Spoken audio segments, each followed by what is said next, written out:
আসসালামু আলাইকুম, স্বাগতম ওয়ার্ল্ড নোভা সংবাদে। আমি মোহাম্মদ জুবাইর রহমান আজকের সব আন্তর্জাতিক খবর নিয়ে হাজির হয়েছি।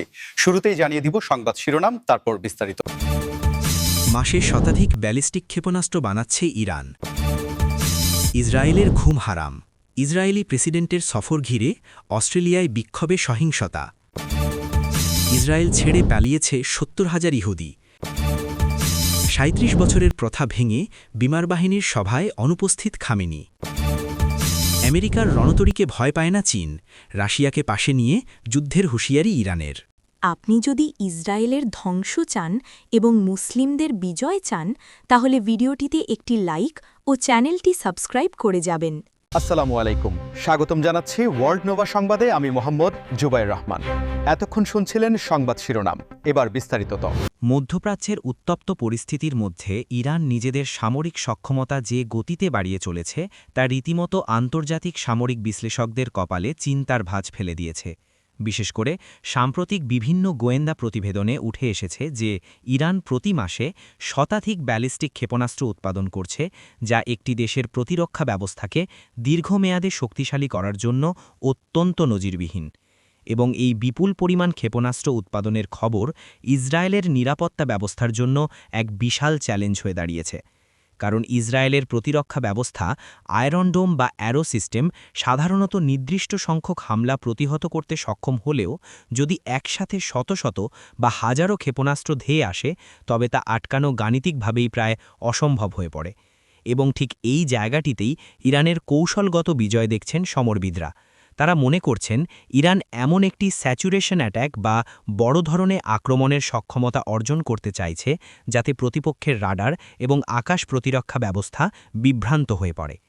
বিভিন্ন আন্তর্জাতিক গণমাধ্যম এবং স্যাটেলাইট ইমেজ বিশ্লেষণের মাধ্যমে দেখা গেছে যে ইরানের বেশ কিছু ভূগর্ভস্থ মিসাইল সিটিতে কর্মচাঞ্চল্য আগের চেয়ে বহুগুণ বেড়ে গেছে এবং সেখানে দিন-রাত কাজ চলছে নতুন নতুন প্রযুক্তির ক্ষেপণাস্ত্র সংযোজনের জন্য, যার মধ্যে হাইপারসনিক প্রযুক্তির ব্যবহারের গুঞ্জনও শোনা যাচ্ছে, যা শব্দের চেয়েও কয়েক গুণ দ্রুতগতিতে লক্ষ্যভেদ করতে পারে।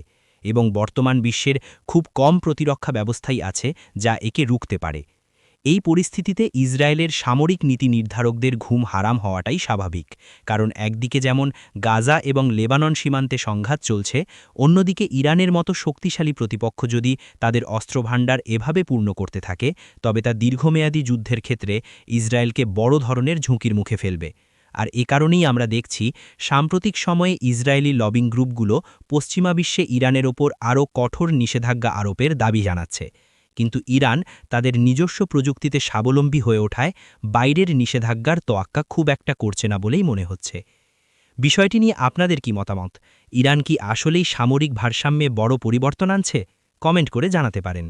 পরবর্তী খবরের দিকে নজর দিচ্ছি, যেখানে ইসরায়েলি প্রেসিডেন্টের অস্ট্রেলিয়া সফরকে কেন্দ্র করে সিডনি ও মেলবর্নের রাজপথে এক নজিরবিহীন উত্তাল পরিস্থিতি সৃষ্টি হয়েছে এবং বিক্ষোভকারীদের সঙ্গে পুলিশের দফায় দফায় সংঘর্ষের ঘটনা ঘটেছে, যা অস্ট্রেলিয়ার মতো শান্তপূর্ণ দেশে সচরাচর দেখা যায় না।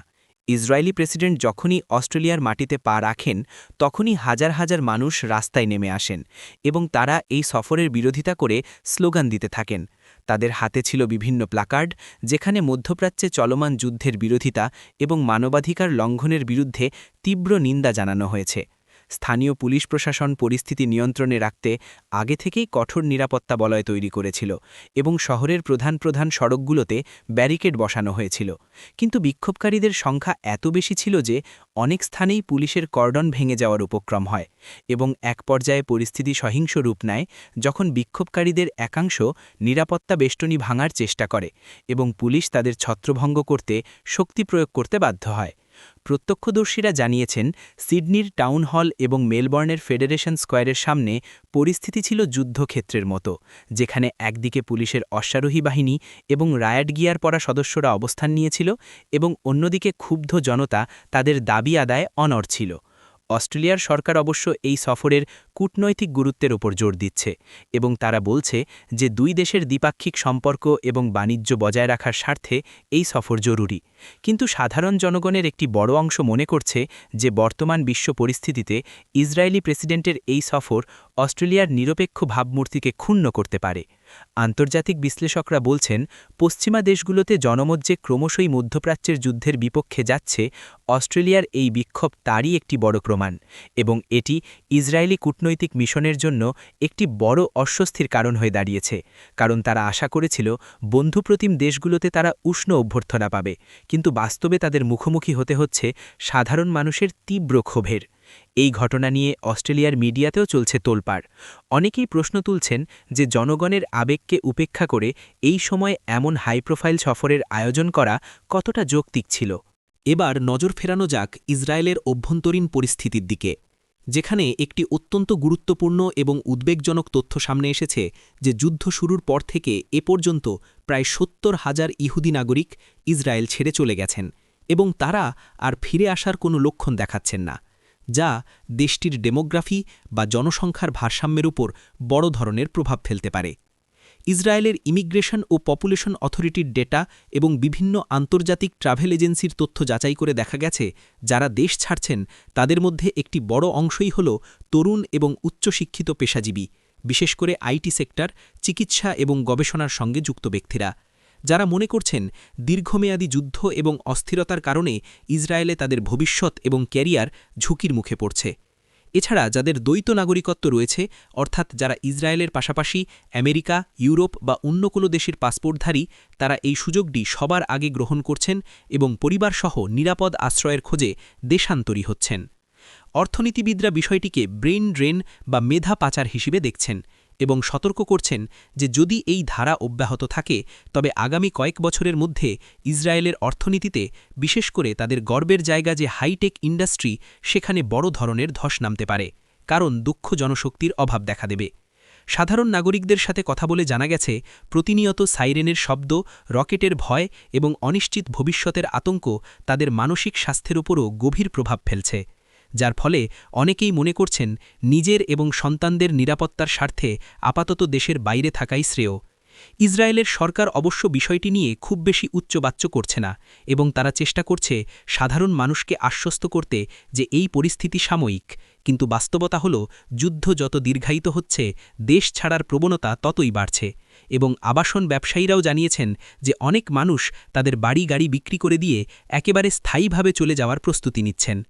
একটি দেশের জন্য এর চেয়ে বড় সংকট আর হতে পারে না যখন তার নাগরিকরা নিরাপত্তার অভাবে দেশ ছাড়তে বাধ্য হন। আপনারা কি মনে করেন, এই মাইগ্রেশন বা দেশত্যাগ ইসরায়েলের ভবিষ্যতে বড় কোনো সংকট তৈরি করবে? আপনাদের মতামত আমাদের জন্য গুরুত্বপূর্ণ। ইরানের অভ্যন্তরীণ রাজনীতির দিকে তাকালেই দেখা যায় এক বিস্ময়কর ঘটনা, যা গত ৩৭ বছরের ইতিহাসে এই প্রথম ঘটল। ইরানের সর্বোচ্চ ধর্মীয় নেতা আয়াতুল্লাহ আলী খামেনি বিমান বাহিনীর একটি অত্যন্ত গুরুত্বপূর্ণ বার্ষিক সভায় অনুপস্থিত ছিলেন, যা নিয়ে আন্তর্জাতিক মহল এবং ইরানের ভেতরে নানা জল্পনা কল্পনা শুরু হয়েছে। প্রতি বছর ১৯শে বাহমান বা ৮ই ফেব্রুয়ারি ইরানের ইতিহাসে একটি বিশেষ দিন হিসেবে পালিত হয়, কারণ ১৯৭৯ সালের এই দিনে ইরানের বিমান বাহিনীর অফিসাররা বা হোমাফররা বিপ্লবের প্রতি তাদের আনুগত্য প্রকাশ করেছিলেন এবং সেই ঘটনার স্মরণে প্রতি বছর এই দিনে খামেনি নিজে উপস্থিত হয়ে বিমান বাহিনীর কমান্ডার ও সদস্যদের উদ্দেশ্যে দিকনির্দেশনামূলক ভাষণ দেন। গত প্রায় ৪ দশক ধরে এই প্রথা চলে আসছে এবং খামেনি কখনোই এই দিনে অনুপস্থিত থাকেননি, কিন্তু এবারের এই অনুপস্থিতি অনেকগুলো প্রশ্নের জন্ম দিয়েছে। বিশেষ করে পশ্চিমা গোয়েন্দা সংস্থাগুলো এবং মিডিয়া আউটলেটগুলো দাবি করছে যে হয়তো খামেনির শারীরিক অবস্থা খুব একটা ভালো নেই, অথবা অভ্যন্তরীণ কোনো বড় ধরনের নিরাপত্তা ইস্যু তৈরি হয়েছে যার কারণে তাকে জনসমক্ষে আনা হচ্ছে না। যদিও ইরানের রাষ্ট্রীয় গণমাধ্যম এই অনুপস্থিতিকে খুব স্বাভাবিকভাবেই উপস্থাপন করার চেষ্টা করেছে এবং খামেনির পক্ষ থেকে একটি লিখিত বার্তা বা অন্য কোনো প্রতিনিধির মাধ্যমে সভা পরিচালনা করার কথা বলা হয়েছে, কিন্তু বিশ্লেষকরা মনে করছেন মধ্যপ্রাচ্যের এই চরম উত্তেজনাকর মুহূর্তে যখন ইরানের সামরিক বাহিনীর মোটিভেশন বা মনোবল চাঙ্গা রাখা সবচেয়ে জরুরি, তখন সর্বোচ্চ নেতার এমন অনুপস্থিতি কিছুটা হলেও অস্বাভাবিক। অনেকে ধারণা করছেন হয়তো খামেনি কোনো গোপন স্থানে থেকে যুদ্ধের কৌশল নির্ধারণে ব্যস্ত আছেন, অথবা নিরাপত্তার খাতিরে তার মুভমেন্ট বা চলাচল সীমিত করা হয়েছে যাতে শত্রুপক্ষ তার লোকেশন ট্র্যাক করতে না পারে। ইরানের রাজনৈতিক কাঠামোতে সর্বোচ্চ নেতার উপস্থিতি বা অনুপস্থিতি সবসময়ই একটি বড় বার্তা বহন করে এবং এবারের এই ঘটনা কি কোনো আসন্ন পরিবর্তনের ইঙ্গিত দিচ্ছে নাকি এটি শুধুই সাময়িক কোনো কৌশলগত সিদ্ধান্ত তা বোঝার জন্য আমাদের আরও কিছুদিন অপেক্ষা করতে হবে। তবে সোশ্যাল মিডিয়ায় এবং কূটনৈতিক পাড়ায় বিষয়টি নিয়ে জোর চর্চা চলছে যে খামেনির উত্তরসূরি কে হতে পারেন বা ইরানের ক্ষমতার কেন্দ্রবিন্দুতে কোনো পরিবর্তন আসছে কিনা। সর্বশেষ যে খবরটি নিয়ে আলোচনা করব তা হল বিশ্ব রাজনীতিতে শক্তির নতুন মেরুকরণের এক স্পষ্ট ইঙ্গিত, যেখানে ইরান সরাসরি আমেরিকাকে চ্যালেঞ্জ ছুড়ে দিয়ে বলেছে যে তারা মার্কিন রণতরী বা এয়ারক্রাফট ক্যারিয়ারকে আর ভয় পায় না এবং প্রয়োজনে চীন ও রাশিয়াকে পাশে নিয়ে তারা বড় ধরনের সংঘাতের জন্য প্রস্তুত। একসময় পারস্য উপসাগরে আমেরিকার বিশাল সব রণতরী বা এয়ারক্রাফট ক্যারিয়ারের উপস্থিতি দেখলেই ওই অঞ্চলের দেশগুলো তটস্থ হয়ে থাকত, কিন্তু ইরানের সামরিক কর্মকর্তারা দাবি করছেন যে তাদের কাছে এখন এমন সব অ্যান্টিশিপ ব্যালিস্টিক মিসাইল এবং ড্রোন প্রযুক্তি রয়েছে যা দিয়ে তারা সহজেই সাগরের বুকে ভাসমান এই বিশাল ঘাঁটিগুলোকে লক্ষ্যবস্তুতে পরিণত করতে পারে এবং তাদের ভাষায় আমেরিকার এই ভাসমান লোহালক্কর এখন আর তাদের জন্য কোনো হুমকি নয়, বরং সহজ টার্গেট। এর সাথে যুক্ত হয়েছে রাশিয়া এবং চীনের সাথে ইরানের গভীর সামরিক সখ্যতা। সম্প্রতি আমরা দেখেছি ওমান উপসাগরে এই তিন দেশের নৌবাহিনী যৌথ মহড়া চালিয়েছে, যা ওয়াশিংটনের জন্য একটি পরিষ্কার বার্তা যে ইরান এখন আর একা নয় এবং তাদের ওপর আক্রমণ হলে সেটি হয়তো একটি আঞ্চলিক যুদ্ধে সীমাবদ্ধ থাকবে না, বরং তা বিশ্বযুদ্ধে রূপ নিতে পারে। চীন তাদের বেল্ট অ্যান্ড রোড ইনিশিয়েটিভের স্বার্থে মধ্যপ্রাচ্যে স্থিতিশীলতা চায় এবং ইরানের তেল সম্পদের ওপর তাদের নির্ভরশীলতা রয়েছে। অন্যদিকে রাশিয়া ইউক্রেন যুদ্ধের কারণে পশ্চিমাদের প্রতিপক্ষ হিসেবে ইরানের ড্রোন এবং মিসাইল প্রযুক্তির ওপর অনেকাংশে নির্ভরশীল হয়ে পড়েছে। ফলে এই তিন দেশের একটি অঘোষিত জোট তৈরি হয়েছে যা আমেরিকার একক আধিপত্যকে চ্যালেঞ্জ করছে। আন্তর্জাতিক সম্পর্ক বিশ্লেষকরা বলছেন ইরান এখন লুক ইস্ট বা পূর্বমুখী নীতির ওপর ভিত্তি করে তাদের পররাষ্ট্র নীতি সাজাচ্ছে এবং তারা বিশ্বাস করে যে আমেরিকার নিষেধাজ্ঞার অস্ত্র এখন ভোঁতা হয়ে গেছে, কারণ চীন ও রাশিয়ার মতো পরাশক্তি তাদের অর্থনৈতিক এবং সামরিকভাবে ব্যাকআপ দিচ্ছে। এই নতুন সমীকরণ মধ্যপ্রাচ্যের রাজনীতিকে কোথায় নিয়ে যায় এবং আমেরিকা এই চ্যালেঞ্জের জবাবে কী পদক্ষেপ নেয় সেটাই এখন দেখার বিষয়। তবে এটা নিশ্চিত যে সাগরে বা আকাশে আমেরিকার একছত্র আধিপত্যের দিন হয়তো শেষ হতে চলেছে।